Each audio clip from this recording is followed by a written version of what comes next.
Добре дојдовте, ученици, во нашата денешна училница.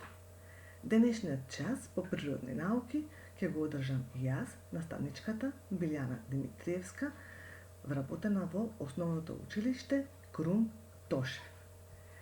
Денешниот час по природни науки ќе го посветиме за малку подобро да се запознаеме со работата и улогата на сетилото за слух. Ако ја забележите сликичката малку подоле на екранот, веднаш ќе можете да одговорите на моето прашање. Кој орган е сетило за слух? Се разбира. Станува збор за увото. Увото е сетило за слух. Од колку делови е составено увото? Увото е составено од 3 дела. Надворешно уво, средно и внатрешно уво.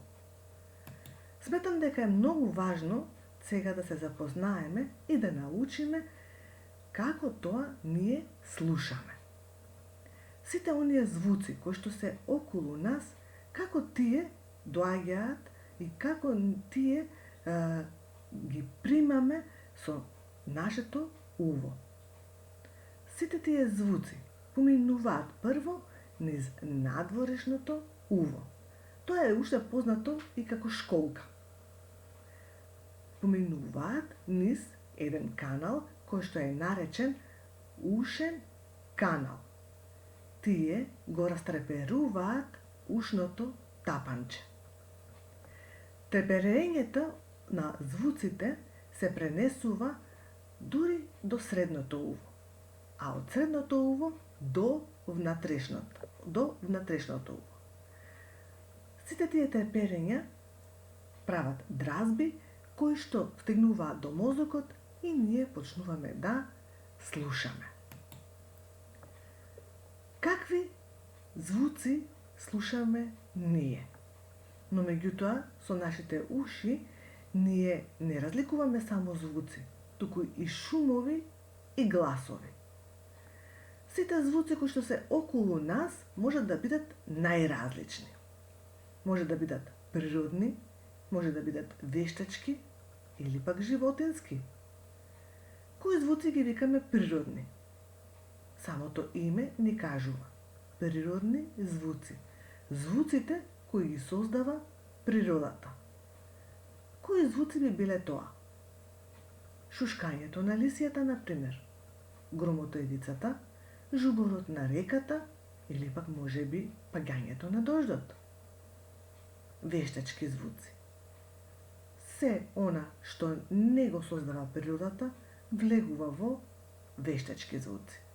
Како, например, работата на авионите, работата на автобусите или автомобилите, хеликоптерот, или пак можеби звукот кој што го создава човекот, создавајќи музика, свирејќи на некој музички инструмент. Животински звуци.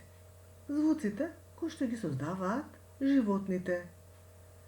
Црцорот на птицата, например, брмчењето на бумбарот, или пак можеби лењето на кучето. Ваша задача за дома ќе биде во тетрадка да илустрирате, односно да нацртате примери од сите овие 3 природни, вештачки и животински извори на звуци. Се надевам дека нема да ви представува и да ви биде никаков проблем. Овие сите звуци може да се поделат и на пријатни, но може би да бидат и непријатни, па дури и штетни за нашите уши. Мораме многу да се грижиме за нашето сетило за слух, бидејќи тоа представува врска помеѓу нас и надворешниот свет.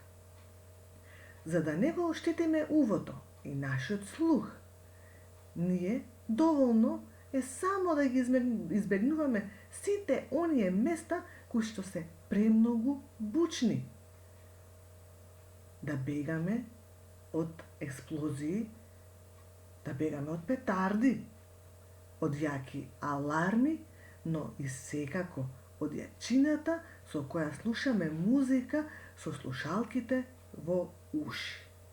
Дечиња, ве молам, внимавајте со слушалките кои што ги користите доколку ги ставате во вашите уши и јачината со која што слушате.